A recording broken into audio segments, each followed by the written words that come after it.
Ladies and gentlemen, I'd like you to meet the old fat pig we have to put up with. The words hit me like ice water, standing there in my emerald green dress that had cost more than most people's monthly rent. I watched Bradley's new bride, Sophia, gesture toward me with a champagne flute while her wealthy family erupted in laughter. Then her father's face went white as fresh snow. Wait, aren't you Margaret Harrison, my new boss at Harrison Industries? Where are you watching from today? Drop your location in the comments below and hit that like and subscribe button. Let me tell you how I ended up being called a pig at my own son's wedding, the wedding I'd paid for entirely, down to the last rose petal. 2 hours earlier, I'd been adjusting Bradley's bow tie in the church vestry, proud as any mother could be. "Thanks for everything, Mom," he'd said, not quite meeting my eyes. "I know the wedding cost a fortune, $300,000 to be exact. Not that I was counting. I'd watched him fidget with his cufflinks, the ones his father wore at our wedding 32 years ago, before cancer took him when Bradley was 12. "Your father would be so proud," I whispered, straightening his shoulders. But as I stood in that reception hall, listening to my son's new in-laws mock me openly, I realized pride was a luxury I could no longer afford. The Harrison family owned half the commercial real estate in Chicago. James Harrison, Sophia's father, controlled a business empire worth billions. What he didn't know was that his company's board had voted me in as CEO exactly 1 week ago. My first official day was Monday morning. "Mrs. Harrison?" James stammered, his champagne glass trembling slightly. I had no idea. Sophia never mentioned. "Mentioned what, Daddy?" Sophia's voice was sharp with confusion. She looked between us, her perfect smile faltering. "That Bradley's mother is Margaret Harrison." The silence spread like spilled wine across white linen. Sophia's mother, Patricia, stepped forward with the kind of smile wealthy women perfect in finishing school. "Oh my goodness, what a delightful coincidence. You share the same last name as my husband's company." "Not a coincidence," I said calmly, watching James's face cycle through several shades of pale. "I kept my married name after my husband died. Harrison Industries was his family's business. I inherited his shares when he passed. The math was simple enough, even for people distracted by champagne. Controlling interest, voting power, the ability to hire and fire anyone I pleased." Sophia's laughter died completely. "You're saying you own Daddy's company?" "Not own, dear. Control." I smiled the same smile I'd used in 100 board meetings. "There's a difference." Bradley appeared at my elbow, finally sensing the tension. "Mom, is everything okay?" I looked at my son, this man I'd raised alone after losing his father, who'd worked 2 jobs to put through business school, who'd sacrificed everything to give him every opportunity, and realized he'd positioned himself slightly closer to his new wife than to me. "Everything's perfect, sweetheart," I said, patting his arm. "I was just getting acquainted with your new family." James cleared his throat, his business instincts finally kicking in. "Mrs. Harrison, perhaps we could schedule a meeting next week. I'd love to discuss—" "Monday morning," I interrupted smoothly. 9 o'clock sharp. My assistant will send you the address." I turned to Sophia with my warmest smile. "Congratulations on your marriage. Dear, I'm sure we'll be seeing much more of each other." As I walked away, I heard Sophia hiss to her mother, "Why didn't you tell me she was somebody important?" "We didn't know," Patricia whispered back frantically. "Your father said Bradley's mother was just some middle-class widow. Just some middle-class widow." The words followed me to the ladies' room, where I locked the door and stared at my reflection. My dress was elegant, my jewelry modest but real, my makeup perfect despite the emotional earthquake I'd just experienced. In the mirror, I saw a woman who'd spent 30 years building a business empire in her husband's memory. A woman who'd raised a son alone, paid for his education, his apartment, his car, and now his wedding. A woman who'd been called a pig by people who didn't realize she could destroy their entire world with a single phone call. But most importantly, I saw a woman who was just beginning to understand her own power. My phone buzzed with a text from my assistant. "Board meeting moved to Tuesday. Emergency HR situation requires immediate attention Monday." I smiled at my reflection and began reapplying my lipstick. Monday was going to be very interesting indeed. The path to that humiliating moment had started 18 months earlier, when I'd made the mistake of being too generous with my son's happiness. Bradley had called on a Tuesday evening, his voice carrying that particular tone that meant he needed something expensive. "Mom, I've got incredible news." Sophia said yes. I'd been reviewing quarterly reports in my home office, but I set everything aside. My son was engaged. Despite everything else, the mother in me was genuinely thrilled. "Oh, honey, that's wonderful. When did you propose?" "Last night at Aurelio's. You know, that fancy place downtown where you took me for my graduation dinner." I remembered. The bill had been $400 for 2 people. But seeing Bradley's face that night, so proud of his MBA, had made every penny worth it. "Tell me everything," I said, settling back in my chair. For the next hour, Bradley described the proposal, the ring, which cost more than most people's cars, and Sophia's reaction. What he didn't mention was how they planned to pay for a wedding. That conversation came a month later. "The thing is, Mom," Bradley said, his fingers drumming against my kitchen table, "Sophia's family has certain expectations." I poured him more coffee, noting how he avoided eye contact. After raising him alone, I knew all his tells. What kind of expectations? Well, her sister's wedding was at the Four Seasons, 300 guests, very elegant affair. I'm sure it was beautiful. And her cousin got married at the Drake Hotel. Sophia's been dreaming of something similar since she was a little girl. I waited. In business, silence was often the most powerful negotiation tool. "The venues she's looking at are around $200,000, he said quickly. "Just for the basics, not including flowers, music, photography, all the other things." $200,000, I repeated calmly. "I know it sounds like a lot, but Mom, she's the one. I want to give her everything she deserves." "What about what you deserve?" I thought. "What about what I deserve after sacrificing everything for your happiness?" But I looked at my son's face, so hopeful, so young, despite being 31 years old, and I felt the familiar tug of maternal love overriding common sense. "Have you talked to Sophia about a smaller wedding?" "You don't understand. Her family, they're wealthy, Mom. Really wealthy. Her father owns Harrison Industries." The irony wasn't lost on me. My son had no idea that I'd been quietly acquiring shares in James Harrison's company for years, building toward the controlling interest my husband had always dreamed of securing. "And you feel pressure to match their lifestyle?" "I want to be worthy of her," he said simply. Those 6 words broke my heart.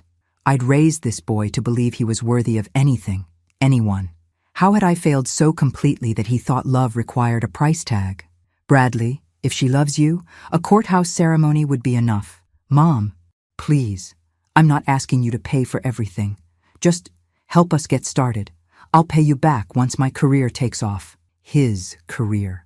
Bradley had graduated with his MBA a year earlier and was working at a mid-level consulting firm, making decent money but nowhere near enough to support the lifestyle he'd grown accustomed to through Sophia's family. How much help are we talking about? Maybe $250,000? $300 at most? $300,000. The number sat between us like an unwelcome dinner guest. "Bradley, that's more money than most people make in 5 years." "I know, but you can afford it, right? The business is doing well, and after Dad's life insurance." He trailed off, realizing how callous that sounded. My husband's death had indeed left me financially comfortable, but hearing my son calculate the value of his father's life so casually made me feel sick. "Let me think about it," I said. That night I sat in my husband's study, looking at his photograph on the desk. We'd built Harrison Industries together, starting with a single small office building and growing it into one of Chicago's premier commercial real estate companies. After he died, I'd continued expanding, making strategic acquisitions, building the empire he'd envisioned. "What would you do?" I asked his picture. But I already knew the answer. Robert had always been too generous with Bradley, unable to deny him anything. It was one of the few areas where we disagreed. The next morning, I called Bradley and told him yes. Looking back now, standing in that bathroom mirror after being called a pig by my son's new in-laws, I realized that single word, yes, had been the beginning of my transformation from doting mother into something far more dangerous. Because by Monday morning, I would be their new boss.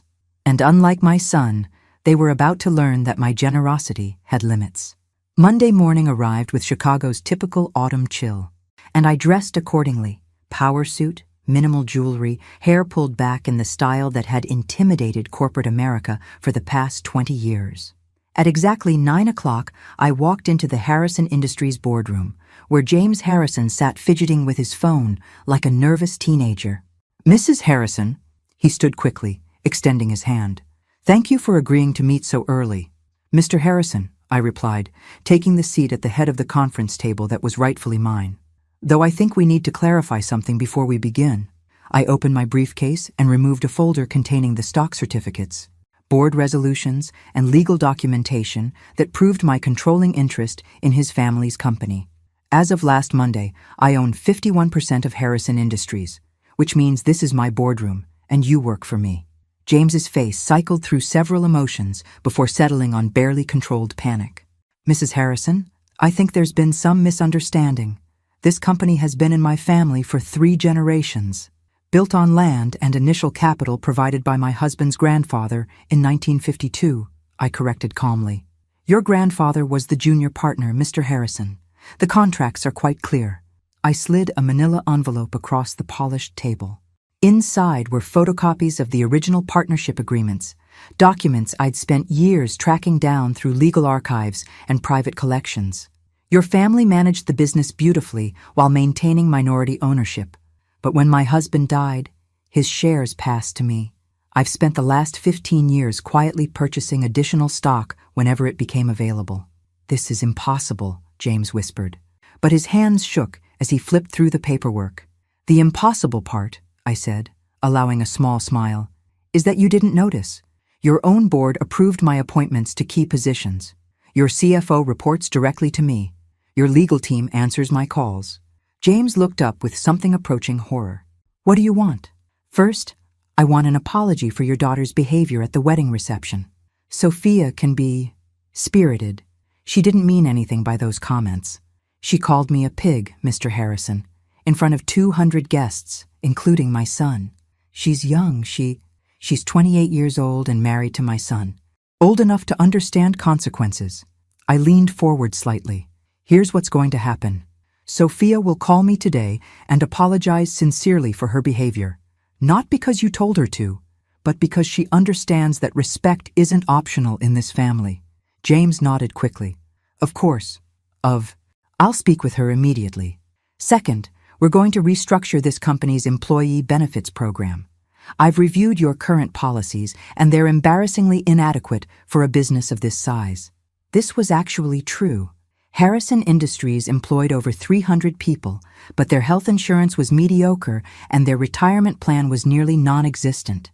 "The improvements will cost approximately $2 million annually," I continued. "Consider it my contribution to social responsibility." $2 million? James's voice cracked slightly. "You can afford it. I've seen your profit margins." I pulled out another folder, this one containing detailed financial analysis I'd commissioned months earlier. Every expense, every revenue stream, every hidden asset the company possessed. Third, your son-in-law Bradley will be receiving a promotion to senior associate with appropriate salary adjustment. He's actually quite bright when he applies himself. I didn't realize Bradley worked here. He doesn't. Yet. I smiled again, this time with genuine warmth. His first day is Wednesday. James stared at me like I'd just declared myself Queen of Illinois. "Mrs. Harrison, I need to discuss these changes with my staff, my attorneys." "Your attorneys already reviewed everything last week. They're very thorough." I stood, closing my briefcase with a decisive snap. "The employee benefits announcement will be made Thursday. Sophia's apology will happen today. Bradley's promotion will be effective immediately." I walked toward the door, then paused with my hand on the handle. "Oh, and Mr. Harrison, in the future, when your family gathers to discuss the middle-class widow your daughter married into, you might want to mention that said widow now controls your family's primary source of income." James's mouth opened and closed like a fish out of water. "Have a lovely day," I said cheerfully, and walked out into my new corporate empire. By noon, my assistant had fielded 6 phone calls from various Harrison family members, 3 from their family attorney, and 1 very panicked voicemail from Sophia herself. "Mrs. Harrison, this is Sophia, Bradley's wife. My father explained that there's been some sort of misunderstanding about the company, and I wanted to call and, well, I hope we can discuss things like family. I listened to the message twice, noting the careful way she avoided mentioning the pig comment or offering any actual apology. At 2 p.m. she called again. This time her voice was noticeably shakier. Mrs. Harrison, I realize my comments at the reception may have been inappropriate. I was nervous meeting Bradley's family, and sometimes I say things without thinking. I hope you can understand. Still no real apology. Still positioning herself as the victim. The third call came at 4:30 p.m. Mrs. Harrison, please call me back. I think we got off on the wrong foot, and I'd really like to make this right. Bradley is upset. My father is having some kind of crisis. And I just want to understand what's happening. I deleted all 3 messages without returning her calls. Tuesday morning, James Harrison appeared at my office door at 8 a.m. sharp, looking like he hadn't slept. Mrs. Harrison, please. Sophia is beside herself. She's young and made a mistake. Surely we can work this out as reasonable people? I gestured to the chair across from my desk. Mr. Harrison, let me explain something about reasonable behavior. When someone pays for your daughter's entire wedding, venue, food, flowers, music, photography, reasonable behavior would be gratitude, or at minimum, basic courtesy. You paid for the wedding? Every penny. $312,000. I pulled out the receipts I'd requested from Bradley the night before. Would you like to see the invoices? James stared at the papers spread across my desk, his face growing paler with each line item. She had no idea, he whispered. No, she didn't. Because your family makes assumptions about people without bothering to learn the facts. I stood up and walked to the window overlooking downtown Chicago, watching the morning traffic crawl through the streets below. But here's what I find most interesting, Mr. Harrison. Your daughter can afford to mock the woman who paid for her wedding because she knows her family has money. She can afford to be cruel because she's never faced consequences for her actions. I turned back to him with a smile that would have made sharks nervous. That's about to change. By Thursday afternoon, the employee benefits announcement had sent shockwaves through Harrison Industries that reached far beyond the office walls. Word spread quickly through Chicago's tight-knit business community. Margaret Harrison wasn't just the new CEO, she was the new sheriff, and she was making changes. The first sign that my message was being received came Wednesday evening when Bradley called, his voice tight with confusion and something that might have been fear. Mom, Sophia's father offered me a job today. Senior associate, starting salary, $90,000 plus benefits. It's a great opportunity, but it feels weird, like charity. And Sophia's been acting strange since the wedding. She won't tell me what's wrong, just keeps asking questions about our family's finances. I smiled into my phone. Did you take the job? Well, yes. I mean, it's double what I was making at the consulting firm. But Mom, did you have something to do with this? Bradley, you're a bright young man with an MBA and strong analytical skills. Perhaps Mr. Harrison simply recognized your potential. Right, he said, but his tone suggested he wasn't buying it. Mom, is there something you're not telling me about the Harrison family? Why don't you ask your wife? She might have some insights. The second sign came Thursday morning when my assistant informed me that Mrs. Patricia Harrison, Sophia's mother, had requested a lunch meeting. The woman who'd stood silently by while her daughter called me a pig now wanted to chat over salads. Tell her I'm available tomorrow at noon. The Chicago Club, private dining room. Friday arrived gray and drizzly, perfectly matching my mood as I sat in the elegant dining room waiting for Patricia Harrison to make her entrance. She arrived precisely on time, dressed in the kind of understated elegance that screamed expensive without being flashy. Margaret, she said warmly, as if we were old friends. Thank you so much for agreeing to meet. I've been simply dying to get to know you better. Patricia, I gestured to the chair across from me. How lovely to see you again. She settled herself with the practiced grace of a woman who'd attended 1,000 similar lunches, then spent several minutes discussing the weather, the restaurant's reputation, and other meaningless pleasantries. Finally, she got to the point. Margaret, I want to address what happened at the wedding reception. Sophia can be impulsive when she's nervous. She was overwhelmed by the day, and I'm afraid she spoke without thinking. Impulsive, I repeated. Is that what we're calling it? She's mortified by her behavior. Absolutely mortified. She wanted to call and apologize personally, but she's been so worried about making things worse. I sipped my water, watching Patricia's carefully constructed composure. And yet, she's called my office 3 times without actually apologizing. Patricia's smile flickered slightly. I think she's intimidated by your success. James explained that you've built quite an impressive business empire. My husband and I built it together. I've simply continued his vision. Of course. And speaking of vision, I understand you've made some wonderful changes at Harrison Industries. The employee benefits improvements are so generous. Here it comes, I thought, the real reason for this lunch. James is thrilled to have someone with your expertise overseeing operations, Patricia continued. Though I confess, we're a bit concerned about the financial impact of such extensive changes so quickly. Are you questioning my business decisions? Patricia? Oh no, not at all. It's just that James has always run the company conservatively, and sudden large expenditures make him nervous. I leaned back in my chair, studying her face. Patricia, let me ask you something. What do you know about my son? The question clearly caught her off guard. Bradley? He seems like a lovely young man, very devoted to Sophia. He is devoted to her, perhaps too devoted. Bradley spent his entire savings account on your daughter's engagement ring, borrowed money for the wedding suit, and when that wasn't enough to meet your family's standards, he came to me. Patricia's fork paused halfway to her mouth. $300,000, Patricia. That's how much your daughter's perfect wedding cost. Not your family's money, not even Bradley's money. Mine. The color drained from Patricia's face. I had no idea. No, you didn't. Because your family assumes that anyone who doesn't flaunt wealth must not have any. I leaned forward, my voice dropping to just above a whisper. But here's what I find most interesting about your family's finances, Patricia. I've done some research. I pulled out a slim folder and placed it on the table between us. Your husband's company shows impressive revenue, but when you factor in debt service, overhead and operating expenses, the actual profit margins are quite thin. The Harrison family lifestyle is largely maintained through corporate credit lines and real estate leverage. Patricia stared at the folder like it contained a live snake. In other words, your family's wealth is mostly theoretical. Beautiful on paper, but highly vulnerable to market fluctuations or changes in corporate leadership. What are you saying? I'm saying that I could fire your husband tomorrow and replace him with someone who actually understands modern business practices. I could restructure the company's debt obligations. I could sell off assets your family considers untouchable. I smiled pleasantly while Patricia's world crumbled behind her eyes.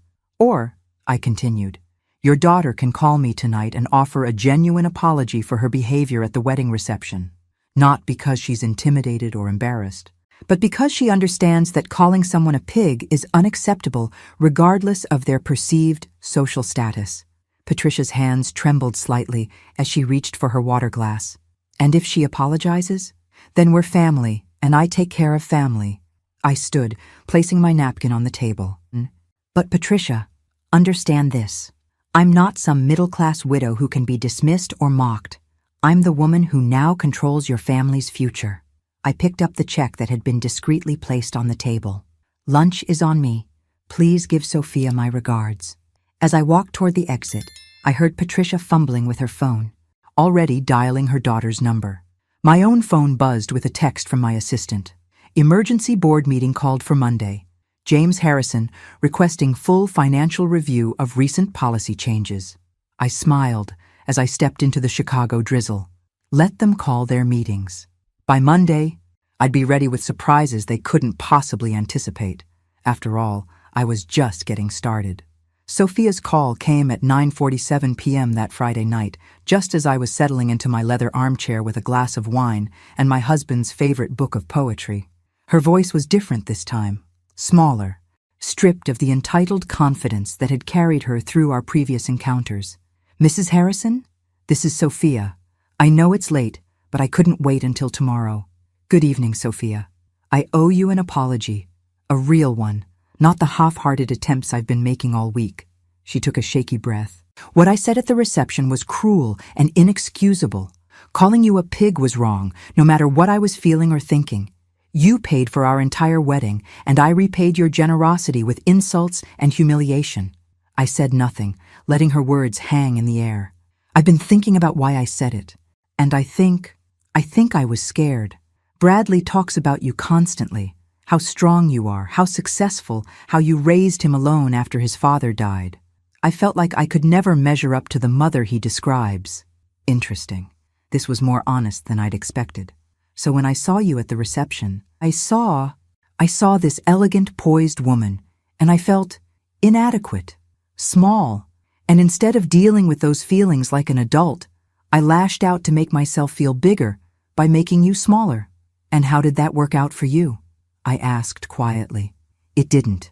It backfired spectacularly, and now I've hurt the person I should have been thanking. Her voice broke slightly. Mrs. Harrison, I know I don't deserve your forgiveness, but I'm asking for it anyway. I want to be the kind of wife Bradley deserves, and the kind of daughter-in-law you deserve. I took a slow sip of wine, considering her words. There was something in her tone that suggested genuine remorse, though it might have been motivated more by fear than actual understanding. Sophia, thank you for calling. I appreciate your honesty about your motivations. Does this mean, can we start over? We can try, I said carefully, but understand that trust is rebuilt through actions, not just words. Yes, absolutely. Whatever I need to do to make this right, I'll give that some thought. In the meantime, I have one question for you. Anything. At the reception, when you introduced me to your family, you clearly believed you were speaking to people who shared your opinion of me, which means this wasn't a spontaneous insult. It was a planned humiliation. Silence stretched between us for nearly 10 seconds. Yes, she whispered. I had told them beforehand that Bradley's mother was difficult, that she was always interfering and trying to insert herself into our relationship. But I've met you exactly twice before the wedding, both times at family dinners Bradley organized.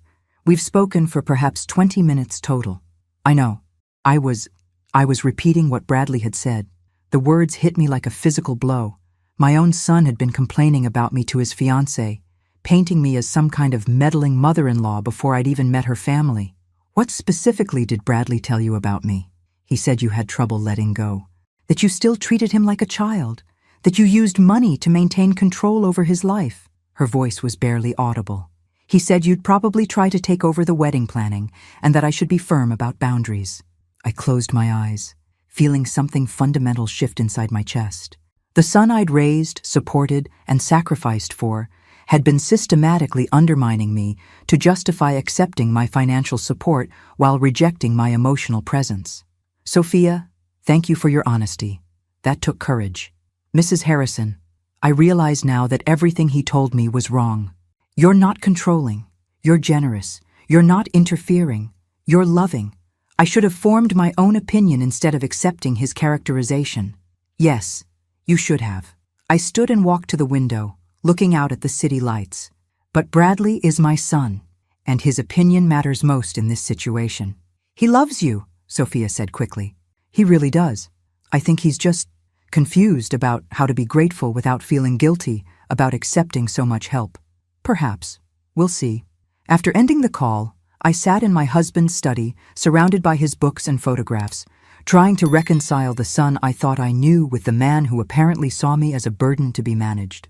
Robert's voice seemed to whisper from the shadows. You gave him everything he wanted instead of teaching him to want what he could earn. My phone buzzed with a text from Bradley. Mom, Sophia said she talked to you tonight.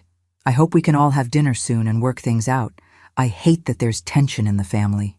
I stared at the message for a long time before responding. We definitely need to talk. Soon. Saturday morning brought an unexpected visitor. I was reading the business section of the Tribune when my doorbell rang at 8 a.m. Through the peephole, I saw James Harrison standing on my front porch, looking like he'd aged 5 years in the past week. Mr. Harrison, I said, opening the door. This is a surprise. Mrs. Harrison, I apologize for the early hour. I was hoping we could speak privately before Monday's board meeting. I led him to my living room, noting how his eyes took in the understated elegance of my home. Quality furniture, original artwork, family photographs that spoke of a life well lived rather than wealth displayed. Coffee? Please. He settled into the chair across from my sofa, his hands clasped tightly in his lap. Mrs. Harrison, I want to be direct. I've called an emergency board meeting because I need to understand your intentions for Harrison Industries. My intentions are simple: to run a profitable, ethical business that serves its employees and community well. The employee benefits changes alone will cost the company nearly $2 million annually. The facility improvements you've authorized add another $500,000. These aren't sustainable expenditures given our current profit margins. I poured coffee from the silver service that had been my wedding gift 32 years earlier. James, what do you know about your company's actual financial position? I know we're profitable but conservative. We maintain steady growth without taking unnecessary risks. You're profitable but stagnant, I corrected. Your company owns 37 commercial properties in prime Chicago locations. The rental income alone should generate 50% more revenue than you're currently showing. I handed him a coffee cup and sat down with my own. Your problem isn't profitability, James. It's management. You're running a 21st century real estate empire with 1980s business practices. I've been in this business for 30 years, he said stiffly. And you've done adequately, but adequately isn't enough anymore. I smiled, but there was no warmth in it. Which brings us to Monday's board meeting. James shifted uncomfortably. The board has some concerns about the rapid pace of change under new leadership. The board consists of 7 members. 3 were appointed by me over the past 18 months. 2 others are longtime business associates who respect my husband's legacy. That leaves you and your cousin, Edward. I watched his face as the mathematics of corporate democracy sank in. In other words, James, your emergency board meeting is going to be very educational. For you. He set down his coffee cup with shaking hands. What do you want from us? From my family? I want what I've always wanted. Respect. Not for my money, not for my corporate position, but for me as a person worthy of basic human decency. I stood and walked to the mantelpiece where my wedding photograph sat beside pictures of Bradley from birth through college graduation. Your daughter called me a pig at my son's wedding, James. She did it because she believed her family's money made her superior to the woman who'd paid for her celebration. That kind of casual cruelty reveals something ugly about character. Sophia is young. Sophia is old enough to be married. Old enough to understand consequences. I turned back to him. But she's not my real problem, is she? James stared at me with growing dread. My real problem is my son, who's been telling his wife that I'm a controlling, interfering mother who uses money to manipulate him. My son, who accepted $300,000 for his wedding while simultaneously resenting me for providing it. Family relationships are complicated. Yes, they are. And Monday morning, we're going to simplify them considerably. I walked him to the door, my mind already working through the details of what Monday's board meeting would bring. Have a lovely weekend, James. Give my regards to your family. As I watched him drive away, I realized that everything up to this point had been preparation. The real battle was just beginning, and this time I intended to win. Monday morning's board meeting began at 9 o'clock sharp in the Harrison Industries conference room, with James Harrison looking like a man facing his own execution. The other board members filed in with varying degrees of confusion, unaware they were about to witness a corporate revolution. Gentlemen, I said, taking my place at the head of the table, thank you for accommodating this emergency session. Before we begin, I'd like to introduce myself properly to those who may not be familiar with my background. I distributed folders containing my complete professional biography, educational credentials, and the 20-year track record I'd built expanding my late husband's business interests. As you can see, I'm not some grieving widow playing at businesswoman. I hold an MBA from Northwestern, have successfully managed 8-figure real estate portfolios, and have been quietly acquiring Harrison Industries stock for the past 15 years. Edward Harrison, James's cousin and the company's longtime treasurer, cleared his throat nervously. Mrs. Harrison, while your credentials are impressive, this company has operated successfully under Harrison Family Management for 60 years. Successfully is a generous term, Edward. I pulled out the comprehensive financial analysis I'd commissioned months earlier. Your revenue growth has been flat for 7 years. Your profit margins have declined consistently since 2018. Your employee retention rate is 30% below industry standards. I watched their faces as the numbers sank in. Meanwhile, you're sitting on prime commercial real estate in Chicago's most desirable locations, charging below-market rents because you've prioritized relationship preservation over business optimization. Those relationships are valuable, James protested. We have tenants who've been with us for decades, and they've been taking advantage of your sentimentality for decades. I smiled coldly. Effective immediately, all rental agreements will be reviewed and adjusted to current market rates. Tenants who wish to continue their leases will pay fair value. Those who don't can find alternative accommodations. That's not how we do business, Edward stammered. It's how I do business. And since I control this company, it's how we'll do business going forward. Board member Robert Chen, one of my appointees, spoke up supportively. Mrs. Harrison's analysis is thorough and accurate. Harrison Industries has been underperforming for years. The employee benefits improvements alone will cost us $2 million annually, James said desperately. We can't afford such extravagance. James, your family extracted $1.8 million in executive salaries last year while contributing essentially nothing to actual business operations. I let that fact settle over the room. Your son works in marketing but spends most of his time playing golf. Your nephew manages property maintenance by delegating everything to contractors while collecting a six-figure salary. The silence was deafening. So here's what's going to happen. Executive compensation will be tied directly to performance metrics. The marketing department will either generate measurable results or be eliminated entirely. Property management will be professionalized with actual oversight and accountability. You can't just eliminate family members from family business, Edward protested. I can and I will if they can't justify their positions with actual work. I stood, gathering my materials. This meeting is concluded. Implementation of all discussed changes begins tomorrow. Wait, James called out desperately. We need to vote on these proposals. No, James. You need to understand something about corporate governance. I turned back to face the table. I don't need your approval for business decisions. I need your compliance. As I walked toward the door, I heard Edward whisper to James, "How did we let this happen?" The answer was simple. They'd been so focused on maintaining their comfortable lifestyle that they'd never noticed someone else building the power to destroy it. My phone buzzed with a text from Bradley as I returned to my office. "Mom, can we have dinner tonight? Sophia is really upset about everything that's happening with her family." I stared at the message, feeling that familiar tug between maternal love and growing resentment. My son wanted to discuss his wife's feelings while remaining completely oblivious to mine. 7 o'clock, I texted back. My house. It was time for Bradley and I to have the conversation we should have had years ago. The afternoon brought a parade of panicked phone calls from various Harrison family members, all trying to understand what was happening to their comfortable world. I ignored most of them, but answered when Patricia Harrison called at 3 p.m. "Margaret, please, we need to talk. The family is in crisis."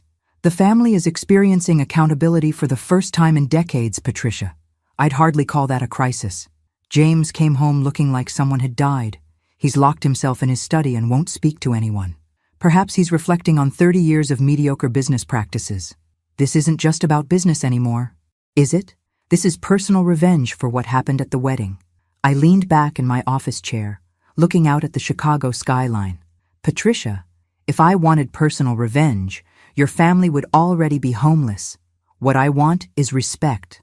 And since your family only understands power, I'm speaking your language. What can we do to fix this? That depends entirely on how quickly your family learns to treat people with basic human decency." After hanging up, I spent the rest of the afternoon reviewing personnel files and financial records, preparing for the changes I'd implement over the coming weeks. But my mind kept drifting to the evening's dinner with Bradley and the conversation that would finally reveal how my son really saw me.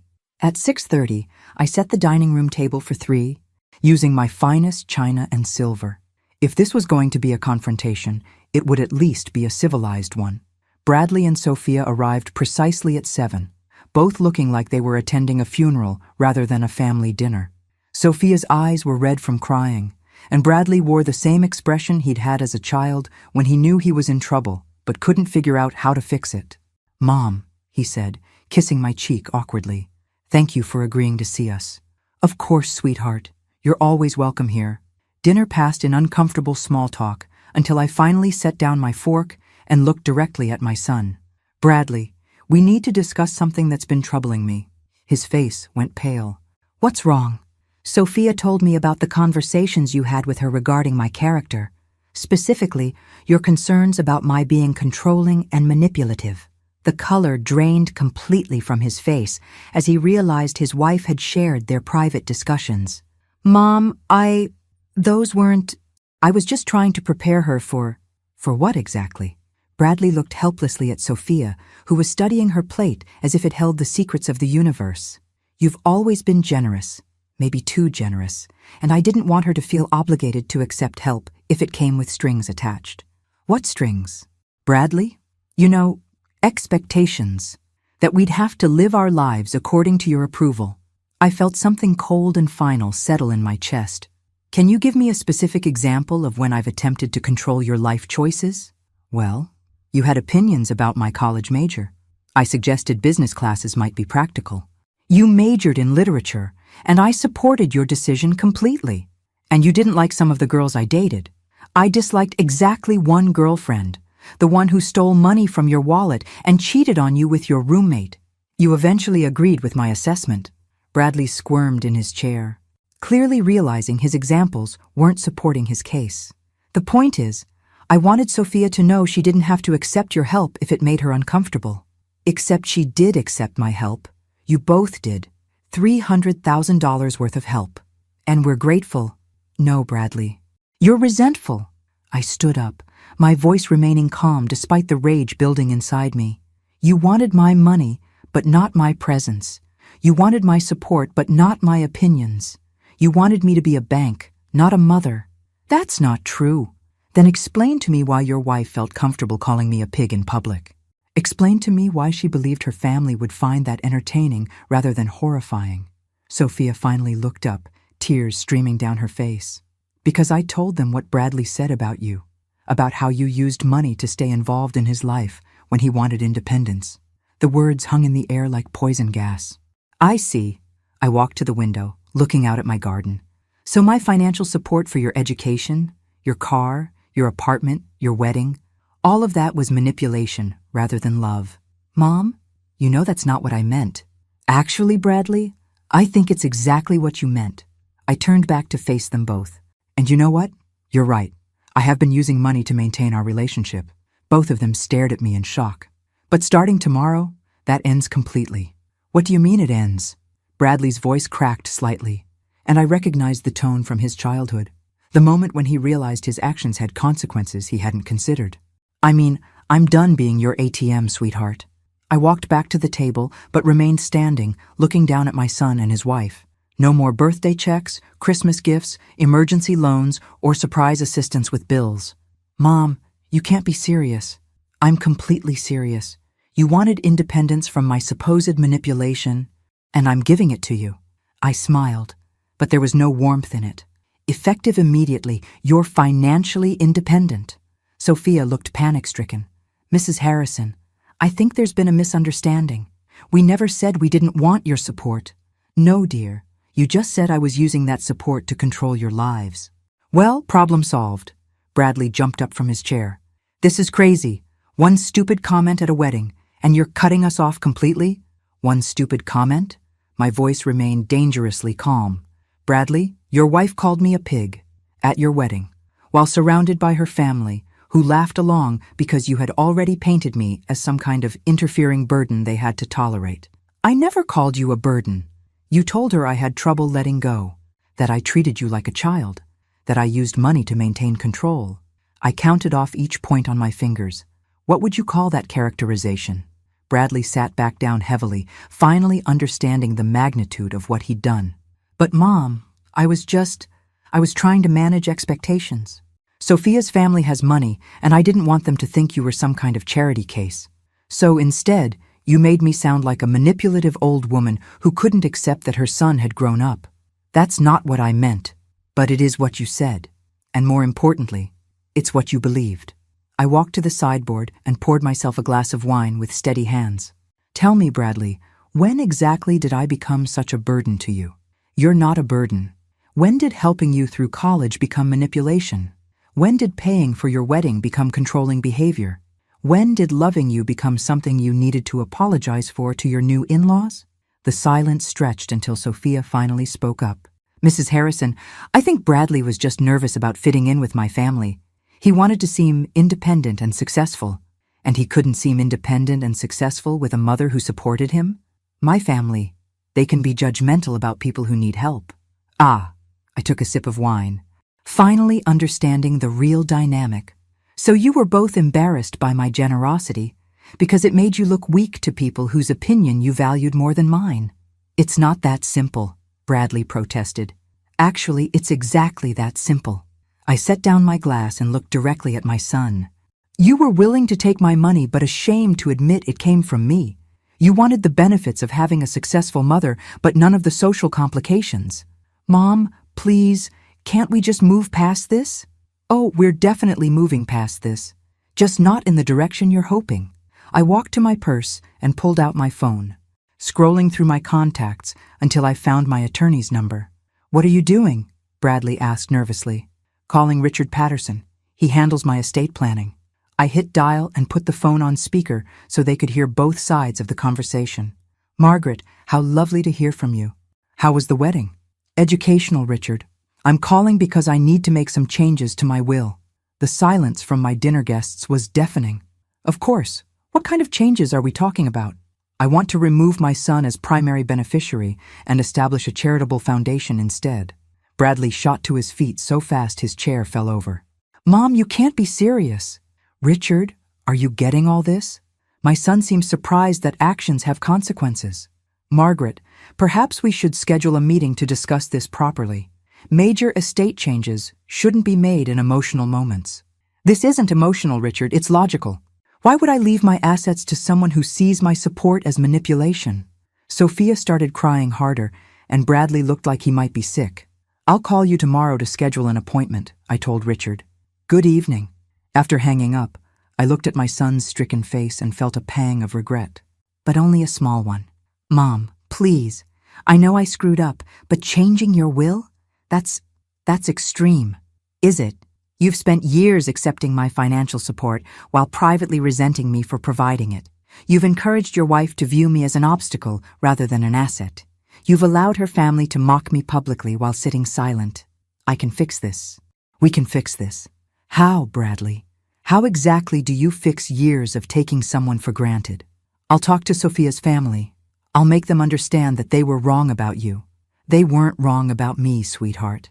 They were wrong about my willingness to tolerate disrespect. I walked back to the table and began clearing the dinner plates. Your wife apologized beautifully the other night, sincere, thoughtful, honest about her motivations. But you know what she also revealed? I paused in my plate clearing to look directly at him. That every cruel thing she believed about me came from you. Bradley slumped back into his chair. I never meant for it to go this far. No, you just meant to have your cake and eat it too. Take my money while distancing yourself from any obligation to respect the person providing it. What can I do? His voice was barely a whisper. You can start by being honest with yourself about why you really resented my involvement in your life. I don't understand. You resented it because it reminded you that you weren't as independent and successful as you wanted to believe. Every time I helped you financially, it wounded your pride. Bradley stared at me with growing recognition. But instead of refusing the help or working harder to become truly self-sufficient, you chose a third option, accepting the money while vilifying the source. That's exactly what it was. And the sad part is, I would have respected an honest conversation about your feelings much more than this years-long campaign to paint me as the problem. I finished clearing the table and walked toward the kitchen, then paused in the doorway. Bradley, I love you. I will always love you. But I'm done enabling a relationship where love only flows in one direction. So what happens now? Now you learn what genuine independence feels like. And maybe, if you're very lucky, you'll discover that earning someone's respect is more satisfying than taking their support for granted. I left them sitting in my dining room and went to call Richard Patterson back. It was time to make some very real changes to my estate planning. After all, I had a charitable foundation to establish. Tuesday morning brought the expected fallout from Monday night's dinner, but not from the sources I'd anticipated. Instead of panicked calls from Bradley or Sophia, my phone rang at 7 a.m. with James Harrison's name on the caller ID. "Mrs. Harrison, we have a problem." "Good morning to you too." "James, what seems to be the issue?" "Three of our largest tenants received lease renewal notices yesterday demanding immediate rent increases averaging 40%. They're threatening to vacate." I smiled into my coffee cup. "That's unfortunate. I'm sure we can find new tenants who appreciate fair market value." "Mrs. Harrison, these companies have been with us for over 20 years. Johnson & Associates alone represents 12% of our rental income. James, Johnson & Associates has been paying 1987 rates for premium downtown office space. They've enjoyed subsidized rent for 2 decades while their own revenues increased exponentially. But if they leave, we'll lease their space to companies willing to pay what it's actually worth. I've already had preliminary conversations with 3 firms looking for downtown locations." This was true. I'd spent Monday afternoon making strategic phone calls while Bradley and Sophia processed their new reality. "You can't make these kinds of decisions without consulting the board." "James, I can make any decisions I want. That's what controlling interest means." I set down my coffee and walked to my home office. "However, if you'd like to discuss this further, I'll be in the office at 9. "Mrs. Harrison, please. My family built those relationships. Your family exploited those relationships. There's a difference." After hanging up, I reviewed the list of changes I'd planned for Harrison Industries. Rent increases were just the beginning. By the end of the week, I'd eliminate redundant positions, restructure the corporate hierarchy, and implement performance standards that would shock them into either productivity or resignation. My second call came from Patricia Harrison at 8:30, her voice tight with barely controlled hysteria. "Margaret, James told me about the rent situation. You're going to destroy the company out of spite." "I'm going to optimize the company's performance, Patricia. The fact that this threatens your family's comfortable incompetence isn't my concern. This has gone too far. We understand you were hurt by what happened at the wedding, but punishing everyone isn't the answer. Patricia, let me explain something about punishment versus consequences. Punishment is what you do to hurt someone for past behavior. Consequences are what naturally follow from poor choices." I pulled into my office parking garage, noting that James's car was already there despite our 9 a.m. meeting time. "Your family has operated this business like a personal piggy bank for decades. You've hired relatives regardless of qualifications, paid yourselves excessive salaries for minimal work, and charged below-market rents to maintain social relationships rather than maximize profits. That's how family businesses work. That's how family businesses fail. Patricia, but don't worry. Under my management, Harrison Industries will finally reach its potential. And what about our family's livelihood? What about it? James can earn his salary by actually managing the company effectively. Your son can learn to do real marketing work or find employment elsewhere. Your nephew can master property management or discover what life is like outside the family safety net." I parked my car and gathered my briefcase, preparing for what would undoubtedly be an interesting day. "Margaret, please. We're willing to negotiate." "Negotiate what, Patricia? I already own the company. Your family already insulted me publicly. The time for negotiation passed when your daughter called me a pig." Sophia apologized. Yes, she did, beautifully and sincerely. But apologies don't erase consequences, they just acknowledge them. Inside the Harrison Industries building, I could feel the tension radiating from every floor. Word had spread quickly about the changes I was implementing, and employees were buzzing with nervous energy. My assistant handed me a stack of messages as I entered my office. "Mr. James has been here since 7:30, ma'am. He's called an emergency meeting with the senior staff for 10 a.m. "Cancel it," I said cheerfully. "I'll be handling all communications with senior staff directly." At 9 a.m. sharp, James knocked on my door, looking like he hadn't slept in days. "Mrs. Harrison, I need to understand your endgame here. Are you trying to force my family out of the company entirely?" "I'm trying to run a profitable business."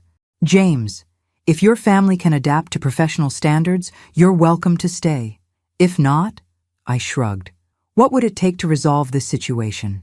"This situation doesn't need resolving, James. It needs completing." I pulled out a folder containing the organizational chart I'd developed over the weekend. Here's the new corporate structure.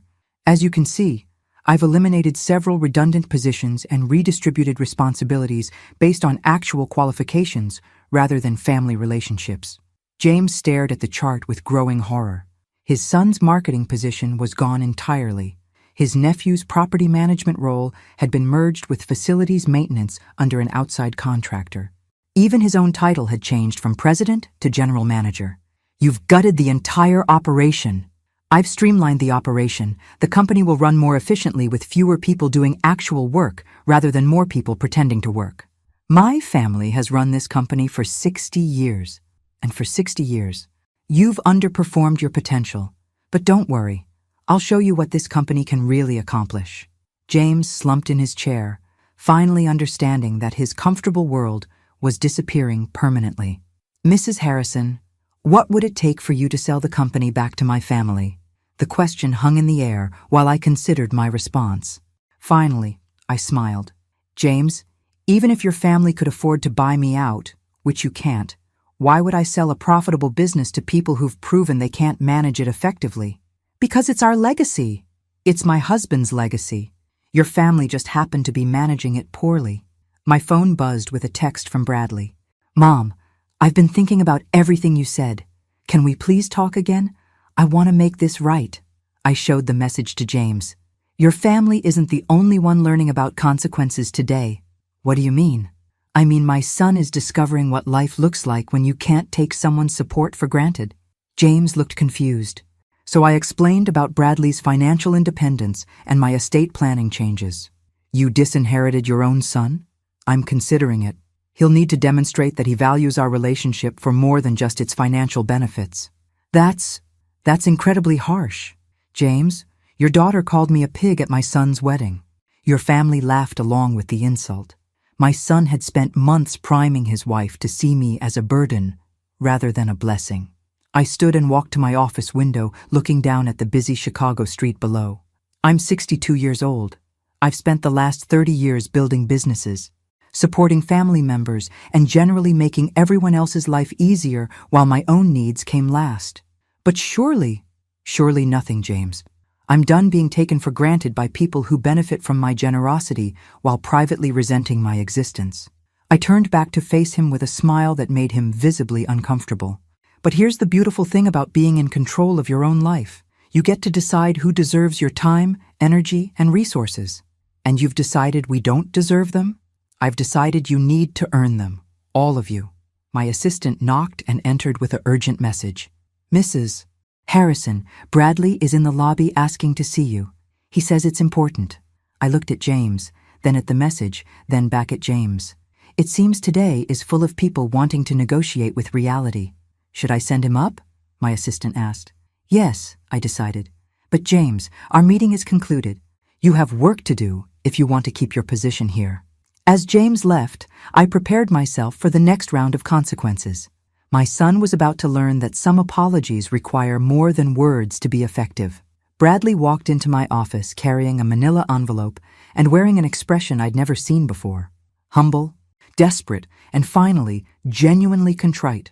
Gone was the entitled confidence that had carried him through 31 years of life with minimal consequences. Mom, thank you for seeing me. Sit down, sweetheart. I gestured to the chair James had just vacated, still warm with his desperation. I've been awake all night thinking about what you said yesterday. About how I resented your help because it wounded my pride. He set the envelope on my desk. You were right. About everything. I waited, having learned that silence often revealed more truth than questions. I found something last night while I was going through old papers, trying to figure out how everything went so wrong between us. He pushed the envelope toward me. I think you should see this before we talk about anything else. Inside the envelope were photocopied bank statements, loan documents, and what appeared to be correspondence between Bradley and several financial institutions. I studied the papers with growing confusion. Bradley? What am I looking at? Evidence that I'm not just ungrateful. Mom, I'm also a fraud. My blood went cold. What do you mean? The consulting job I had before starting at Harrison Industries? I was fired 6 months ago for falsifying expense reports. The car payments you thought I was making? I stopped paying them in January. The bank was about to repossess the BMW when Sophia's father hired me. I stared at the documents, trying to process what he was telling me. The apartment rent, the credit card bills, even the money I claimed to spend on Sophia's engagement ring, it all came from loans I took out using your name as collateral. Using my name? My voice was barely a whisper. I forged your signature on loan applications. Mom, listed you as co-signer without your knowledge. The banks approved the loans because of your credit rating and business reputation. The room began to spin slightly. How much money are we talking about, Bradley? $87,000 in unsecured debt, plus the car loan, which is another $32,000. I set the papers down with shaking hands. You've been committing fraud using my identity for months? I kept telling myself it was temporary, that once I got established with Sophia's family, I'd be able to pay everything back before you ever found out. And the wedding expenses? The $300,000 I paid directly? I needed that money to stay afloat. Mom, to keep up appearances until I could figure out a permanent solution. I stood up and walked to my office window, trying to breathe normally while my world rearranged itself around this new reality. So when you told Sophia I was controlling and manipulative, you were actually describing yourself? Yes. His voice broke completely. I was projecting my own behavior onto you because I couldn't face what I'd become. I turned back to him, seeing my son clearly for perhaps the first time in years. Not the successful, independent man I'd believed I was raising, but someone who'd been lying, stealing, and manipulating his way through life while blaming others for his problems. Bradley, do you understand what you've done? This isn't just about money. I know. I've destroyed your trust.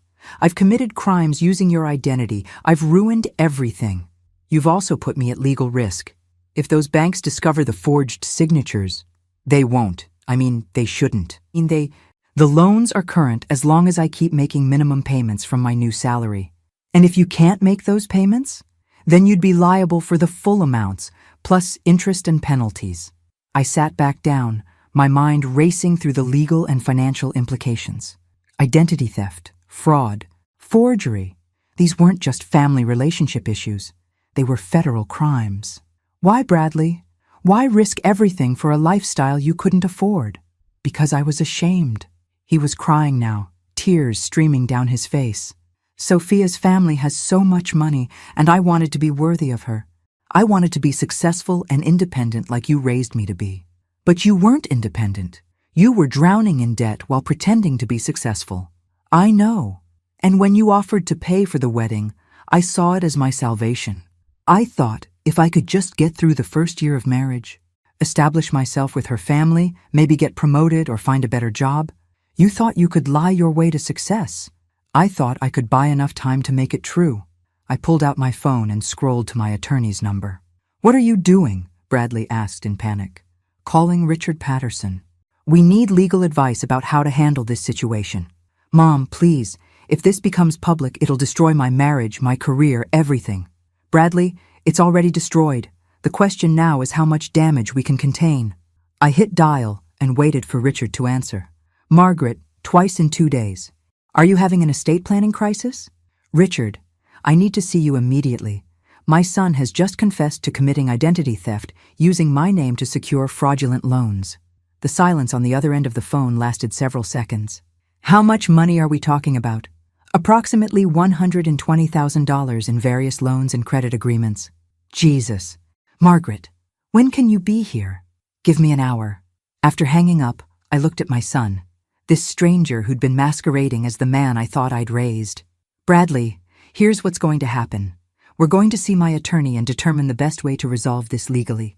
You're going to cooperate fully with whatever course of action he recommends. And then? And then you're going to learn what accountability actually means. Are you going to have me arrested? The question hung between us while I considered my options. On one hand, Bradley was my son, and despite everything, I loved him. On the other hand, he'd committed serious crimes that could have destroyed my reputation and financial stability. I don't know yet, I said honestly, but I'll tell you this. The days of protecting you from the consequences of your choices are over permanently. Bradley nodded miserably. I understand. Do you? Because I don't think you've understood consequences at all up to this point. I'm ready to face whatever happens. We'll see. I gathered the loan documents and put them back in the envelope, my hands steadier now than they'd been when I first read them. One more question. Bradley, does Sophia know about any of this? No. She thinks I'm successful and financially stable. She has no idea about the loans or the job situation. So she married you under false pretenses. I guess, yes. I looked at my son, this man I'd raised to be honest and responsible, who'd instead become a liar and a criminal, and felt something fundamental shift inside me. The next conversation would be with Richard Patterson about damage control and legal strategy. But the conversation after that would be with Sophia Harrison about the man she'd actually married. Because if my family was going to fall apart, at least it would be based on truth instead of lies. 3 hours later, I sat in Richard Patterson's law office with Bradley beside me, watching my attorney review the evidence of my son's systematic fraud with the grim professionalism of a man who'd seen too many family disasters. The good news, Richard finally said, is that we can resolve this without criminal charges if we act quickly and strategically. Bradley sagged with relief, but I remained tense. What's the bad news? The bad news is that Margaret will need to assume responsibility for all the debts to protect her own credit rating and reputation. If the banks discover the forged signatures, they'll pursue both civil and criminal remedies. How much will this cost me in total? Richard consulted his notes. Approximately $137,000 to pay off all existing loans, plus interest and penalties. However, if we handle this correctly, we can characterize the payments as family assistance rather than fraud remediation. I looked at Bradley, who was staring at his hands in shame. And what happens to my son? Bradley will sign confession documents acknowledging his actions, agree to immediate repayment terms, and submit to financial monitoring for the next 5 years. He'll also need to undergo counseling for gambling and financial addiction. I don't have a gambling problem, Bradley protested weakly. You forged your mother's signature on loan documents to maintain a lifestyle you couldn't afford, Richard said sharply. That's addictive behavior, regardless of the underlying compulsion. I stood and walked to the window overlooking downtown Chicago, the same view I'd been staring at for the past week while my life rearranged itself around unwelcome truths. Richard, prepare whatever documents you need. I'll cover the debts, and Bradley will comply with your repayment plan. Mom, I can't ask you to— You're not asking, Bradley. I'm deciding. Because unlike you, I take responsibility for cleaning up messes instead of creating bigger ones. Richard handed us several documents to sign. And within an hour, the legal framework was in place. Bradley would keep his job at Harrison Industries, but every penny of his salary above basic living expenses would go toward repaying me. It would take him approximately 8 years. As we left Richard's office, Bradley finally asked the question I'd been waiting for. What happens with Sophia? Are you going to tell her about the loans and the lies? I'm going to tell her the truth, Bradley. Something you should have done before you married her. She'll leave me. She might, but she deserves to make that choice based on reality instead of fantasy. We drove back to Harrison Industries in silence, both lost in our own thoughts about the wreckage we'd discovered. When we arrived, my assistant handed me an urgent message. Mrs. Harrison, Sophia called 3 times asking to meet with you. She sounded quite distressed. Did she say what about? Something about discovering financial documents in Bradley's home office. Bradley went white. Oh, God! She found the loan papers I'd hidden. It seemed Sophia Harrison was about to learn some uncomfortable truths about her new husband, whether I told her or not. An hour later, Sophia sat in my office crying hysterically while Bradley slumped in the chair beside her, no longer even attempting to maintain his facade. I found loan applications with your signature, Mrs. Harrison, except the handwriting didn't match the signature on our wedding checks. She looked between Bradley and me with red-rimmed eyes. Bradley forged your name, didn't he? Yes, I said simply. How much money? More than you want to know. Sophia turned to her husband with the expression of complete bewilderment. Who are you? Because you're not the man I married. I'm the same person. No, the person I married had a successful career and financial stability.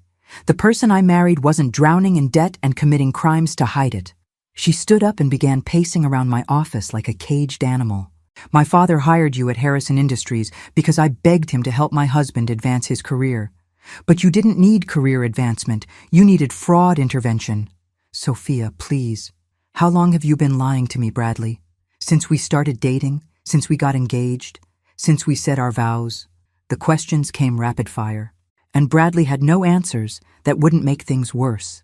Finally, Sophia turned to me. Mrs. Harrison, I owe you more than an apology for calling you a pig. I owe you an apology for marrying your son under false pretenses and dragging you into our mess. Sophia, no, let me finish. You paid for our wedding. You've been supporting Bradley financially for years, and now you're cleaning up his criminal activity. Meanwhile, I've been resenting you for being too involved in his life. She sat back down, her composure completely shattered. The truth is, you haven't been involved enough. If you'd known what he was really like, maybe you could have stopped this before it destroyed everything. I looked at this young woman who'd called me a pig 6 days earlier and now sat in my office facing the collapse of her marriage and possibly her family's business relationships. Sophia, what do you want to do now? I want to go home to my parents and pretend this never happened. But I can't, can I? Because my family's business relationship with you depends on how I handle this situation. She was sharper than I'd given her credit for. Your family's business relationship with me depends on whether they can adapt to professional standards. Your marriage is a separate issue entirely. Is it? Bradley works for my father now. If I leave him, it creates complications for everyone. I studied her face, seeing someone much younger and more vulnerable than the confident woman who'd insulted me at her wedding reception. Sophia, can I give you some advice from someone who's been making hard choices for 30 years? She nodded. Don't make marriage decisions based on business complications. Don't make life choices based on other people's convenience.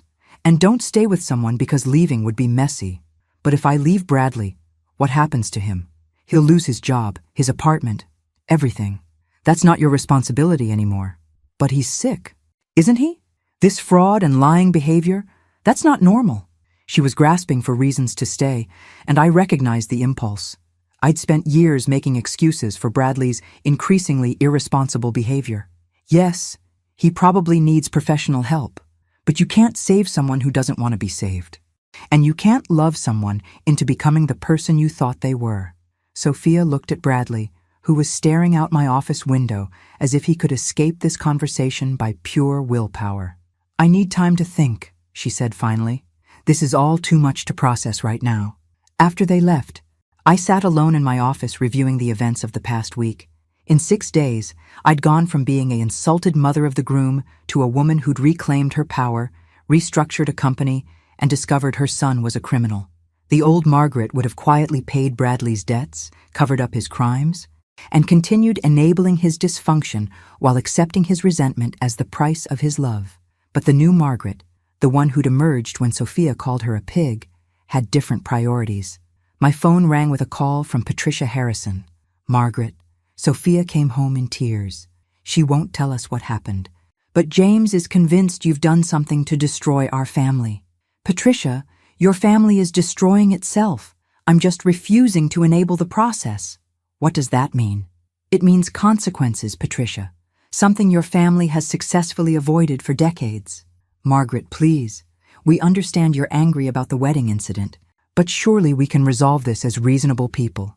I laughed, surprising myself with the sound. Patricia, you keep saying that as if the problem is my anger rather than your family's behavior. But here's what I've learned this week. Anger is just information. It tells you when someone has crossed a boundary you should have established years ago. So what happens now? Now your family learns to earn things instead of expecting them. Your daughter learns that marriage requires honesty. Your husband learns that business requires competence.